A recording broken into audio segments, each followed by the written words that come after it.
على حبيب الرحمن أصلا المولود المولود بالواسطة আমার উম্মত যদি পাঁচটা আমল করে এই পাঁচটা আমল করা আমার উম্মতকে মারা না যদি এদিকে কবরে সুনায়া হবে আল্লাহ জান্নাত জান্নাতের মধ্যে তারা আমল করে দেবে সুবহানাল্লাহ এক নম্বর তালিম কোরআন আমার উম্মত যদি কোরআন তেলাওয়াত করবে বেশি পরিমাণে কোরআন তেলাওয়াত করবে এই কোরআন আখিরাতে আল্লাহ তাআলা দিনার জন্য সুপারিশ করবে আর বলতে পারি সদর তোমার মধ্যে এই কোরআন পড়তে লাগবে তোমার জান্নাতে যাওয়া না হবে ততক্ষণ পর্যন্ত আল্লাহ তোমার কাছে কোরআন সুপারিশ করতে থাকবে সুবহানাল্লাহ তাহলে আপনি উত্তর ফাতিহাতে উঠতে পারেন আমার বন্ধু আর কেউ উঠতে পারে না আমার জন্য সুপারিশ করবে जब Allah Rasul बोले एक कुरान Allah दरबारे लिखे थे बोलते हैं Allah रातों में पहले बंदा आराम से हराम करे तो कुरान का बोले थे बुझना था बुझने तो पैगाम का या बात में सीधा दिला वाला हो भी हमारा हमारा मेरा अंसाने आ हमारा पवित्र है उम्मत बुजुर्ग करना और वजू करना वजू दिल कुरान तिलावत करना शुरू कर दे अल्लाह चिंता भगवानी एगु पढ़ते मालूम भगवान को अल्लाह ही मालूम है तफसीर करो पहले सामने पड़े अल्लाह ये आयत को एक मालूम भगवान को अल्लाह ही जाने जल्दी जल्दी अल्लाह की जल्दी काम এজন্য আল্লাহ বলেন আমার উম্মত যদি আল্লাহ এভাবে চিন্তা করবে আমার উম্মত বুঝু আর না বুঝু খাইতা পয়সা বুঝায় বুঝছিল যখন বান্দা করে আল্লাহ এই চিন্তা করার কারণে রমজানের পয়লা আল্লাহ সঙ্গে সঙ্গে 30 তারিখে আমার নামে জমা করে দেয় दिन रमजान बंदी आपका तीस तरह के वाला रमजान तो सब कुछ रीति होता है अल्लाह तो सब इधर तो नहीं के वाला हसरत को एक वाला नहीं वाला अल्लाह को अल्लाह तुम्हारा बंदा इच्छा करे तुम्हारी इच्छा तुम्हारा बंदा कुरान में ऐसे तो Allah kita sukai bersiap berapa mungkin Allah minta supaya Quran supaya berbuat Allah Subhanahu wa taala Quran supaya kita berbuat Enam kali mesti Quran itu boleh. Quran itu mas. Allah itu Quran itu boleh. Itu Quran itu mas. Makhluk itu mas. Jangan এই মাসে যত বেশি নেকি অর্জন করা মুজাদ্দিদ আল-কুরআনি বলেন এই মাসের রহমত এত বেশি আল্লাহ তাআলা আমাদের সমস্ত রহমতের দরজা খুলে দেন আল্লাহ তাআলা জাহান্নামের দরজা বন্ধ করে দেন এজন্য আমরা খুব করে এই দুনিয়া থেকে জান্নাতের দরজা খোলা যাবে আর জাহান্নামের দরজা তালা হয়ে যাবে এজন্য আমরা বিরাট হয় যারা কখনো নামাজ জামাতে আদায় করি এরা ফরজ নামাজের বিনিময়ে আল্লাহ তাআলা মাফ করে দেয় আর এরা নামাজের বিনিময়ে আল্লাহ তাআলা মাফ করে দেয় সুবহানাল্লাহ আল্লাহ জান্নাতের নিজাম তাইলে আল্লাহ জান্নাত আটটা দরজা জান্নাত বানায় ফজরের থেকে ফরজ নামাজ পুরুষরা জামাতের সাথে আদায় করবে আর মাত্র 70 রাকাত ফরজ নামাজ পুরুষরা জামাতের সাথে আদায় করবে এই 8 রাকাত নামাজ যারা মনে করবে আল্লাহ তাআলা আমাদের কঠিন দিনে ওই বান্দা আল্লাহর বান্দিরা আছে এদের জন্য আল্লাহ আপনাদের দরজা খুলে দেবে সুবহানাল্লাহ আমাদের দিনে নামাজ পড়ো এসা থেকে ফরজ নামাজ পড়ো মসজিদে এসে পড়ো যারা এই 7 রাকাত নামাজ আদায় করবে 7 রাকাত নামাজ বিনিময়ে আল্লাহ তাআলা আমাদের 7 রাকাত জাহান্নামের দরজা খোলা দেবে। আমরা এখানে বসে আছি, অনেকের মোবাইল ফোন আছে এবং সিম কার্ড আছে, বিভিন্ন কোম্পানির সিম কার্ড, গ্যালারির সব নাম্বার বাংলাদেশের কোড নাম্বার 019, ইয়ার কোড নাম্বার 016,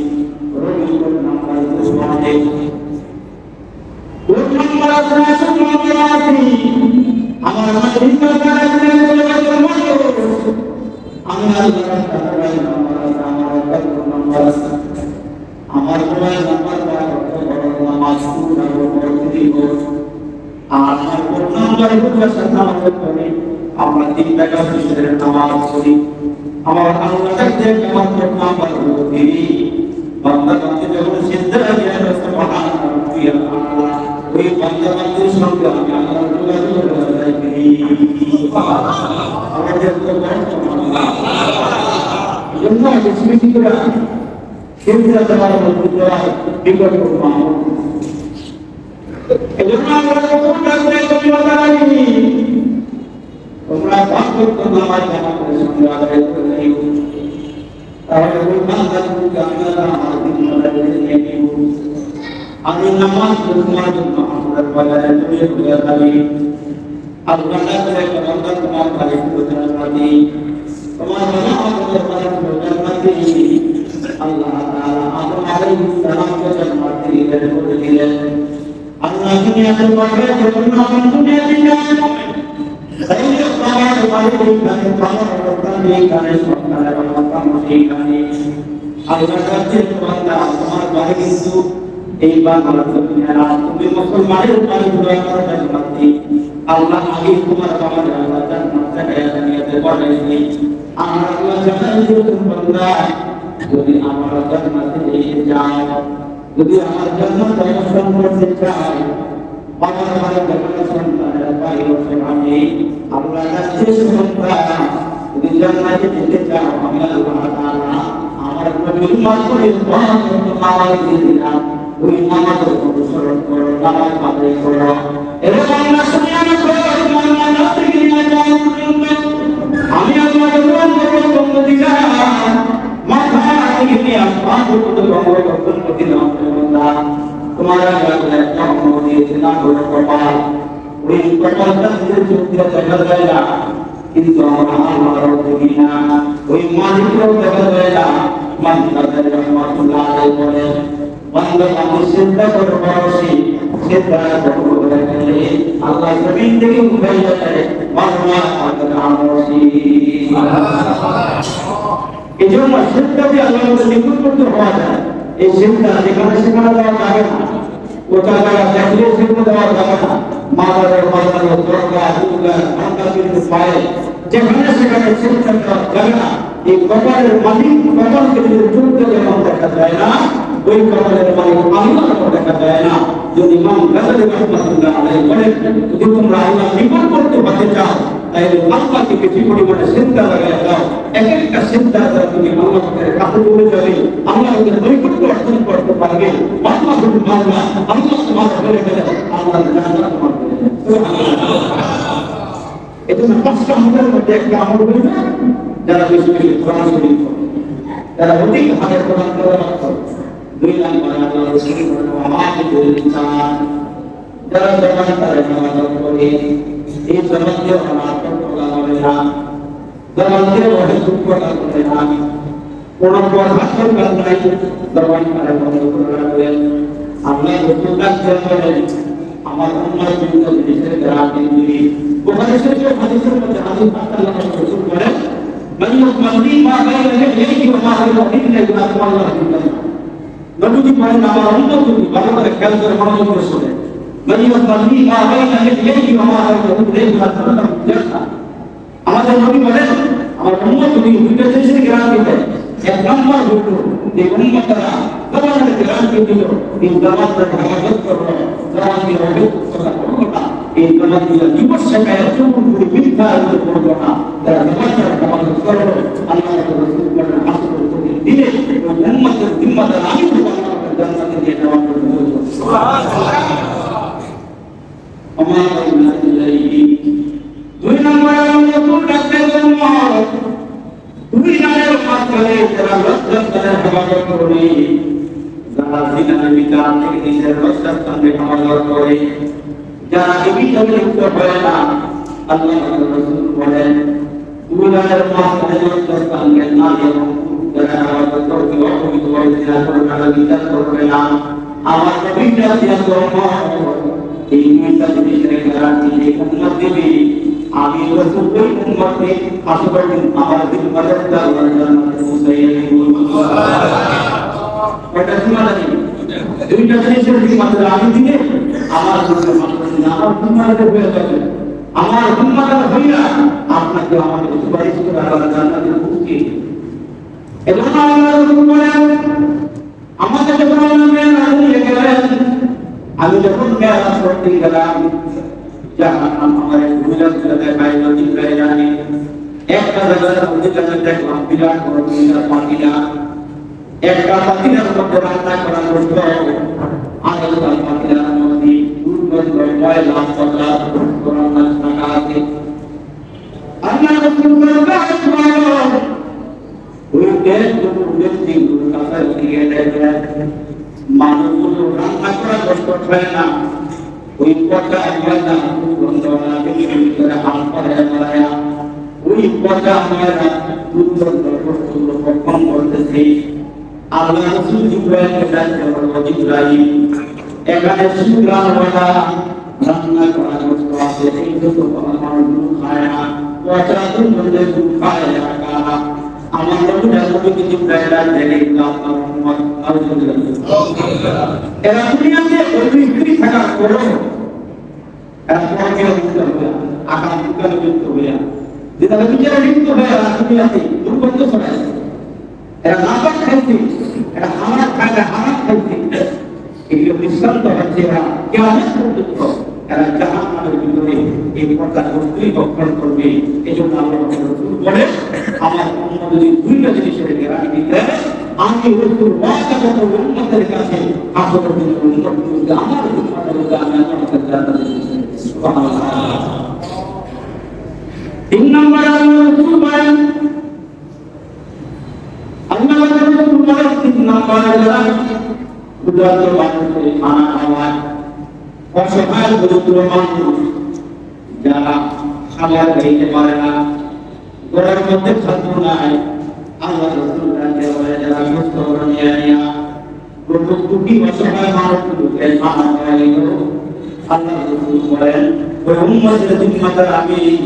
এরা আল্লাহর জান্নাতের মধ্যে যাওয়ার জন্য আল্লাহর জান্নাত আমাকে হয়ে থাকবে। ক্ষুধার্ত মানুষকে খানা খাওয়ানো, অসহায় মানুষকে খানা খাওয়ানো, অনেক দরিদ্র আছে সম্পদশালী লোক যারা দান সদকা করতে চায় না, যারা যাকাত দিতে চায় না, নিজের মাল পবিত্র বানাইতে চায় না, অথচ আল্লাহ পাক রব্বুল কারীম নামাজের শাস্তির কথা বলেছেন। ঈমান না আনলে কি শাস্তি হবে, রোজা না রাখলে কি শাস্তি হবে, আল্লাহ এগুলো বুঝা বলেন। কিন্তু আল্লাহ তাআলা বলেন আমি আমার বান্দাদেরকে আমি সম্পদ দিয়েছি, যারা সম্পদ থেকে দান সদকা করে না, গরিব দুঃখী অসহায় মানুষের খানা খাওয়ায় না, যারা অসহায় মানুষের পাশে দরিদ্র মানুষের পাশে দাঁড়ায় না, এদের খোঁজ খবর নেয় না, নিজের মালকে টাকাতে পুত্র বানায় না, যেমন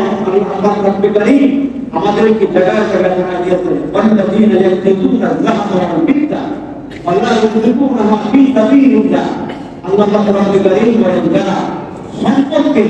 উপার্জন করে, পুঞ্জীবিত করে, সব সম্পদকে জমা করে, কিন্তু বছর শেষে ওই সম্পদের যাকাত দেয় না, সম্পদকে পবিত্র করে না, মাল পবিত্র করে না। যেমন আল্লাহ রাব্বুল বলেন যে আমরা দান সদকা করি, আমরা যাকাত দিই, যাকাত দেওয়ার অর্থগুলো মাল পবিত্র বানাই। আর আপনি মনে করেন না আপনি সরকার 2.5 টাকা, এটা হচ্ছে আমার 100 টাকার মধ্যে 2.5 টাকা গরিব রকম, এটা মনে হচ্ছে গরিব লোক বলে না, কম কথা, এটা হচ্ছে গরিবগুলো আপনার 100 টাকা থেকে 2.5 টাকা, 1 লক্ষ টাকা থেকে 2.5 টাকা, এটা হচ্ছে গরিব রকম। এটা কষ্ট গরিবকে দিতেই হবে, আর না দিলে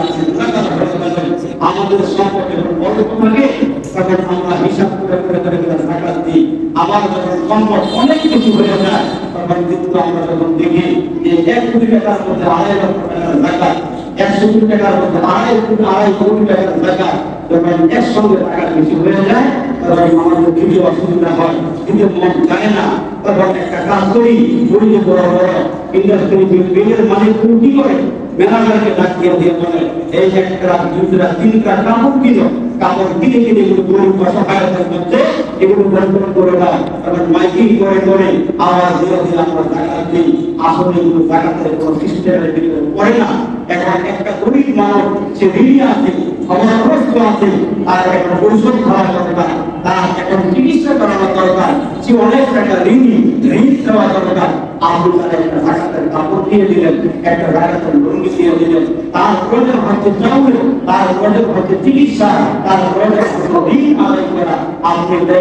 না একটা কাপড় দিয়ে দিলেন, একটা লুঙ্গি দিয়ে দিলেন, অন্য যা করেন দিয়ে দিলেন, একটা ত্রিশ দিয়ে দিলেন। আসলে আদৌ আপনার জাকাত আদায় হয়েছে কিনা আপনি গুণগার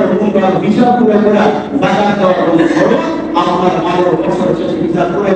ওটার হিসাব করা বড় হিসাব করে দিবেন। আপনি হিসাব আয় করে খুচরা দিয়ে দিলেন, আপনার এটা সাদাকা হবে, এটা দান হবে, এটা টাকা হবে না। মায়ের উপরে 3 টাকা খরচ না করতে হয়। আপনি মায়ের উপরে 3 টাকা খরচ না করে 2-3 টাকা করে আপনি 6 টাকা নামাজ পড়লেন। আসলে আপনার এই তরফটি খরচ আদায় হয়েছে, মোট খরচ আদায় হয় নাই। আল্লাহ সুবহানাহু ওয়া তাআলা 3 টাকা মায়ের উপরে নামাজ খরচ করেছে, 3 টাকা খরচ নামাজ পড়তে হবে। আপনি 3 টাকা খরচ নামাজ না করে আপনি কি করলেন, 2 টাকা করে 6 টাকা নামাজ পড়া আপনি চলে গেলেন। আসলে আপনার নামাজ হয়েছে, ওই নামাজটা হয়েছে নফল নামাজ, আপনার ফরজ আদায় হয় নাই। জাকাত তো আপনি হিসাব করে না দিয়া খুবটা আপনি জাকাত দিয়ে দিলেন, জাকাত শাড়ি দিয়ে দিলেন, জাকাত লুঙ্গি দিয়ে দিলেন, এটা জাকাত হবে না, এটা নফল জাকাত হবে, এটা দান সাদাকা হবে। এই জন্য জাকাতের হিসাব করে বর্তমান সময়ে আপনার ঘরের মধ্যে কিছু স্বর্ণ আছে, কিছু রূপা আছে, নগদ কিছু টাকা আছে, সব মিলিয়ে যদি 52 কোটি রূপার পরিমাণ টাকা আপনার জমা হয়, তাহলে বর্তমান বাজারে 90 থেকে 94 হাজার টাকা যে মাটি হয় বছর শেষে তার উপরে জাকাত কি হয়ে যায়, বড় হয়ে যায়। এই জন্য আমাদের দেশে এমন কোন মানুষ নাই একটা বিদ্যুৎ পর্যন্ত সে টাকা জমায় না, এমন মানুষ কিন্তু নাই। অনেকে আমরা টাকা জমা করি। এই জন্য আপনি টাকা রূপা স্বর্ণ সব মিলিয়ে যদি আপনি নেতাদের মালিক হন, 52 কোটি রূপার সমপরিমাণ টাকা যদি আপনার হয়ে যায়, তাহলে ওই মাত্রা আমাদের উপরটি টাকা খরচ হয়ে যায়। এই জন্য জাকাতের ব্যাপারে আপনারা মাসালাগুলো আপনারা জেনে নেবেন। এই জন্য জাকাত করার জন্য আপনারা খরচ করেছেন। আপনি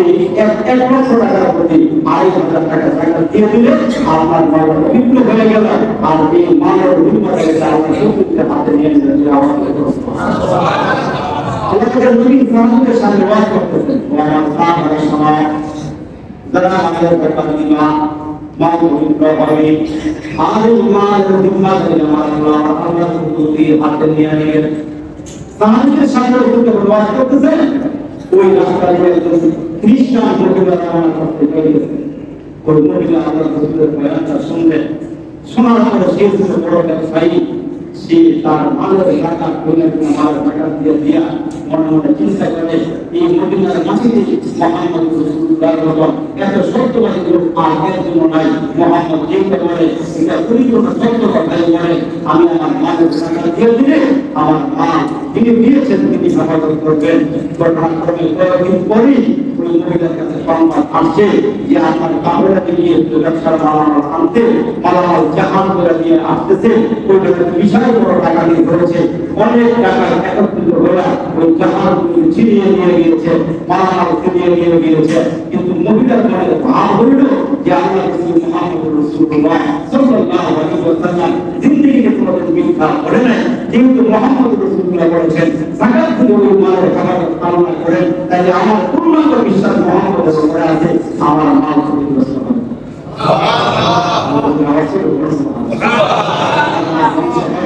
আমার মাল টাকা নিতে না, ঠিকই দেখা গেল যখন পারে না বাড়িতে আসছে আমার উপরে জানাজার করতে মহিলা ও আল্লাহর বাড়িতে শোনো সবার মা আমার মায়ের জাহাজগুলো সবার পিছনে সামনে সবার করে জাহাজ টাকাটি হয়ে গেছে চিন্তা হয়ে গেছে সব মালামাল মিলে গেছে কিন্তু আমাদের পাশে আমাদের জাহাজের পাশে এসে টাকা আমাদের দিকে চিন্তা করবো না আমাদের মালামাল নিয়ে দেয় নাই কারণ ওই মহিলা একটা রূপ দিয়া মোহাম্মদ আলীর কাছে বলে মোহাম্মদ তুমি সত্য নবী তুমি সত্য রসুল তুমি যা বলেছিলা তুমি সত্যি পেয়েছি মোহাম্মদ আমি চাইতেছি এই মুহূর্তে তোমার দরবারে এসে মুসলমান এই জন্য আপনি বাজার থেকে একটা মুরগি কিনে আনলেন পোল্ট্রি মুরগ কিনাই না আপনি পোল্ট্রি মুরগ খাবেন জবাই করার পরে দিয়া ওর ভিতরে অনেক কিছু নাপাকি আছে আপনি মনে করেন একদিন করে একটা মুরগি কিনে আনলেন আমার পরে ভিতর থেকে কিছু নাপাকি আছে এগুলো পালায় দেওয়া লাগে কারণ বইলে খাইলে ক্যান্সার হওয়ার সম্ভাবনা আছে পাথর হওয়ার সম্ভাবনা আছে ডায়রিয়া হওয়ার সম্ভাবনা আছে এগুলো আপনার দেওয়া হারাম ওগুলো আপনাকে পালায় দেওয়া ওই আপনার মুরগটাকে পবিত্র কইরা তারপরে আপনাকে খাওয়া লাগে আর মুরগের ভিতরে ময়লা মুক্ত সহকারে খাইলে আপনার জন্য ডায়রিয়া হওয়ার সম্ভাবনা আছে না হওয়ার সম্ভাবনা আছে এই জন্য আল্লাহ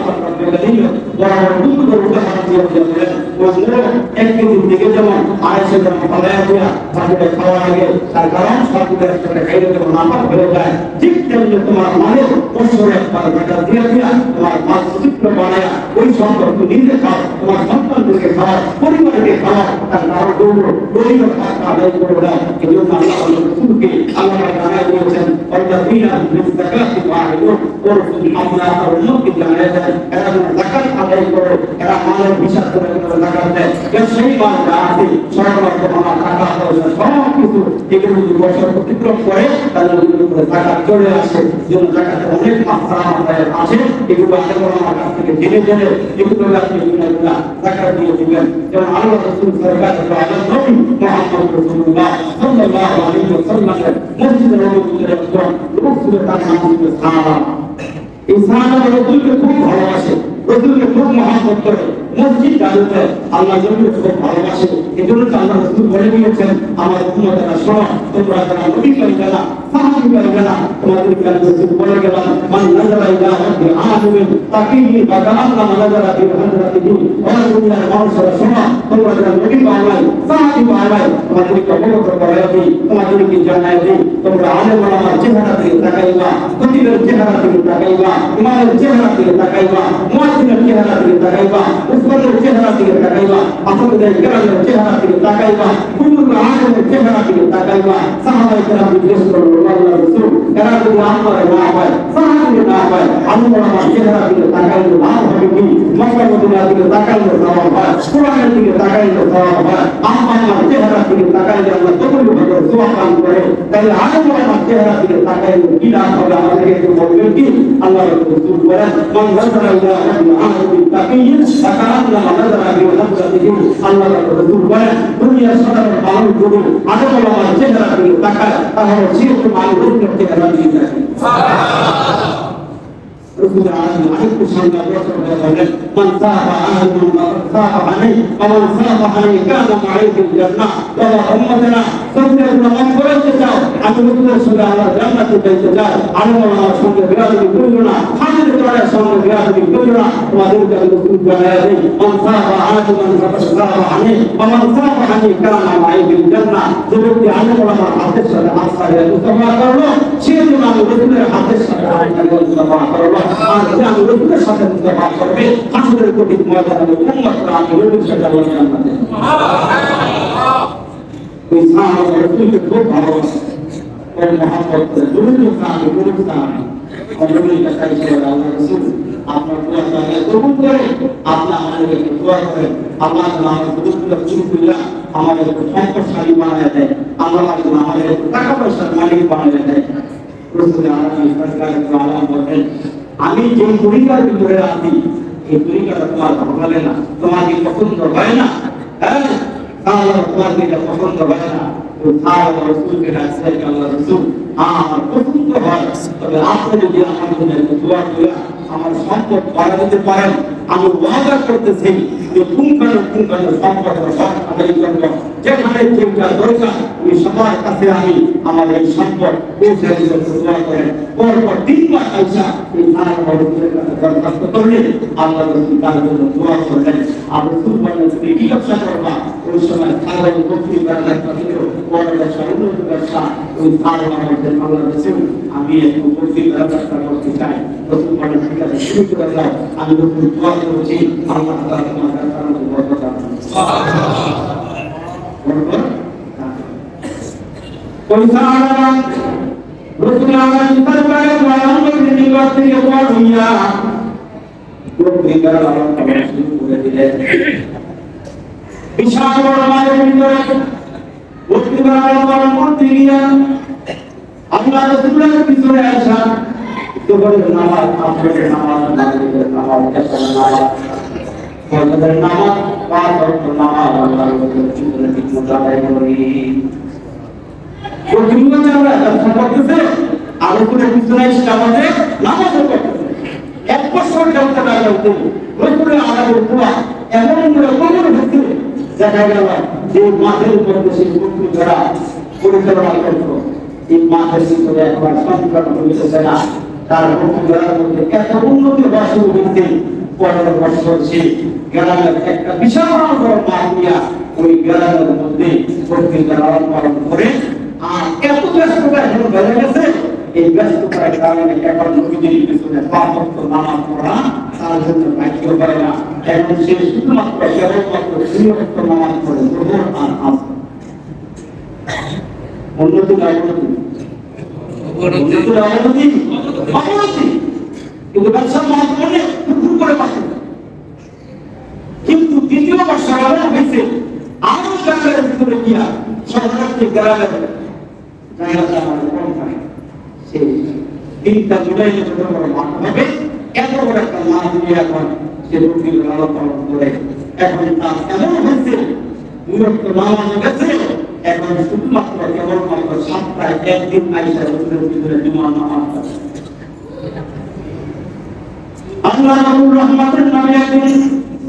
সাহাবীদের সামনে জায়গা পাওয়া গেল ওই সাহাবার খবর কি যে সাহাবার পাঁচ ওয়াক্ত নামাজ আমি রসুলের পিছনে পড়তো মসজিদ জানাউদ্দান আমার তোমার সামনে কিন্তু ওই সাহাবার কি হলো সাহাবার কেন আসে না সাহাবার জানতে আল্লাহ রাব্বুর ওই সাহাবার সম্পর্কে এত বড় হয়ে গেছে সাহাবার এখন 3 নম্বর মাসিক গ্রামে আছে অনেক গুরুত্ব অবস্থান করে নবী এইজন্য সে নামাজ আগল রাখা আত্মাবলের পাশে পড়ে আমার নবীর 3 বার তার নাম করে বলিয়া ওই আল্লাহ ইয়া হাসানা ইয়া হাসানা সাহাবার দুনাসু সাহাবার দুনাসু আরে দুনিয়া তেমন করে পাকড়াও করছে दुनिया का दौरान का नशा कराने लगे अल्लाह को मुत्तका सुभान दुनिया का मुद्दा प्रतिदिन का मानो कुर्बान करा पड़े जाए तौबा पड़े जाए बरकत पड़े जाए रसूल आलम रहमतुल नबी तीन बार का गुनाह कर को अल्लाह ताला इन आयत नाज़िल कर दिया कुल मिन अमवालिहिम सदका ए अल्लाह नबी আপনার সম্পদশালী সাহাবীরা আছেন এদের কাছ থেকে আপনি যাকাত আদায় করেন ওগুলোকে আপনি রূপ বাঁধা দিয়া যাকাত শুরু করেন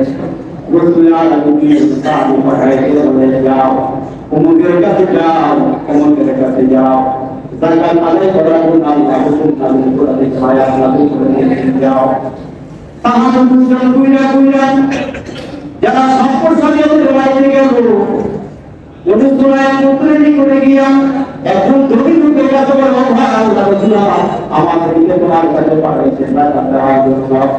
তোমার সম্পদ থেকে যাকাত দাও ওই বলে তোমরা মুকরিনি লোকেরা দিয়া আল্লাহ রাসূল আমার নিকট থেকে যাকাত দিতে বলেছেন আমি আমার আত্মাবলের ভিতরে তোমাদেরকে ছেড়ে দিলাম এইখান থেকে যে পশুগুলো তোমাদের ভালো লাগে তোমরা ওই পশুগুলো যাকাত হিসাবে আল্লাহ রাসূলের দরবারে নিয়ে পেশ করো বুঝা ওই সাহাবী ওই সাহাবাকে আমরা সাহাবারে আল্লাহ রাসূলের কোরআন আয়াত নাযিল করে জানাই দিয়েছেন খবর করার জন্য ওই সাহাবা ওই আপনি এই মাল করা দেয়া বলেন আমি নামাজ পড়া দিব আমি দরওয়াজা দিয়ে নামাজ পড়া রাখি না নির্দিষ্ট করে আমরা বলে দেখিয়া থাকবেন কিন্তু আল্লাহ তাআলা বলিয়া আল্লাহ আলাইকা ইন্না জাহান্নামা ওয়াকিনা বিমা কুনতুম وَذُكُرُوا هَذَا مَا كَانَتْ لِأَنفُسِكُمْ فَذُوقُوا مَا كُنتُمْ تَكْنِزُونَ যারা টাকা দেয় না যারা টাকা দিয়ে মাত্র বিক্রি করে না এদেরকে আল্লাহ কি আজাদ দিবে কি শাস্তি দিবে আল্লাহ জানাই দিয়েছেন একটা পবিত্র মানুষ দিয়ে বলে আমার যদি দান করেন তুমি ধরা যাবেন তখন মানবগুলো উপকৃত করা সমালোচন করা হয় মানবগুলো পিঠটা ঘুরাইয়া তার দান উঠাইলে পিঠটা ঘুরাইয়া দেন ক্ষমতা ঘুরাইয়া দেন এজন্য আল্লাহ জানাই রেকর্ড করবে আল্লাহ সবকে জানাইয়া দেন বিদ্যুতের কাছে গেলে দরিদ্র মানুষ গেলে অসহায় মানুষ যারা জন্য গেলে মানুষগুলো সবাই করে করে গেলে পিঠটা ঘুরে গেলে এজন্য আমরা দিয়ে এই সম্পদগুলো কাজে আল্লাহ আমাদের কঠিন ময়দানে আমি আল্লাহ তাআলা তার সম্পদগুলোকে লোহার পাত এবং আগুনের মধ্যে গরম করে দেয়া তার ওটা শান্তি বানাইবার আগে লোহার মধ্যে কোন আগুনের মধ্যে বানাইয়া পাত বানানো হয় ওই পাতগুলো আল্লাহ হাত দিয়ে তোলা যায় না ছোঁয়া যায় না লোহার মাধ্যমে কঠিন মাধ্যমে ধরে পিটাইয়া মারলে লোহা দিয়ে মুসলমান ওয়াজিরা মাথা প্রতি বানায় আল্লাহ জানাই দিয়েছেন হাতে আপনার মত আল্লাহ সম্পদ দিয়েছে আমার মালিক নয় এই সম্পদটা আমি আল্লাহ দিয়েছি আমি আল্লাহ জানাই দিয়েছি বান্দার এই সম্পদ করতে জানাই কিন্তু মালকে হারাম করে খাইব তোমার মাল পরিষ্কার করে খাইব জাকাত থেকে খাইব দুরুস্তির ভয় করে সেটা খাইব আর জাকাত দিতে চায় না মুসলমানদের এখন করা হয় কিন্তু আল্লাহ আমাদের প্রথম জায়গাটা ওই লোহাটা তোমার সম্পদগুলোকে পাঁচ বানাইয়া আগুনের ভিতরে গরম করে তোমার কপালে টাকা দেওয়া হবে তোমার পাঁচ উঠেছে পাঁচ করে যেমন তোমার পিঠের মধ্যে টাকা দেওয়া হবে ওই মানুষগুলোকে আল্লাহ জাহান্নামের আগুনের মধ্যে বাড়াইব এই জন্য আল্লাহ তাআলা বলেন তোমার সম্পদগুলোকে আমি আল্লাহ আমাদের সাপ বানাই সাপ আমি আল্লাহ তোমার সম্পদগুলোকে সাপ বানাইয়া ওই সাপ তোমার গলার মধ্যে বেঁধাইয়া ধরিয়া এই সাপ তোমার কপালে দংশন করবে ধরবে আর আগাম দিন আমার মালুকা আমি তোমার সম্পদ আনছিলাম তোমার মাল এমন করে তোকে সাপ আপনার কথা বলতে দর্শন করবে কিয়ামত পর্যন্ত আপনাকে কাম করতে পারবে এই জন্য আল্লাহ কাছে দিতে বান্দা আমি আল্লাহর হুকুম না পাবো তোমার জাকাত প্রদান করো আবু কাছে বলে যেমন চার দিকে একটা খুঁটি লাগে মাঝখানে একটা খুঁটি দিয়ে ওইটা উঁচু করা হয় তাহলে উঁচু করা হয় আর না হয় পাঁচখানে খুঁটি না দিলে যেমন খুঁড়ে পড়ে যায় আল্লাহ জানাই দিলেন ইসলামের পাঁচটা স্তম্ভের মধ্যে আল্লাহ তাআলা দিলেন রেখেছেন জাকাত ওই জাকাত দিয়া গরিবকে দিয়ে আল্লাহ আপনি গরিবকে সম্পদশালী করে দেন গরিবের হওয়ার কাজে করে দেন ওই সাহাবার মধ্যে দিয়ে সম্পদ পাইয়া আপনি গরিবের নাম আছেন ওই সাহাবারা দিয়ে বলেন তোমরা কি নিয়ে আসছো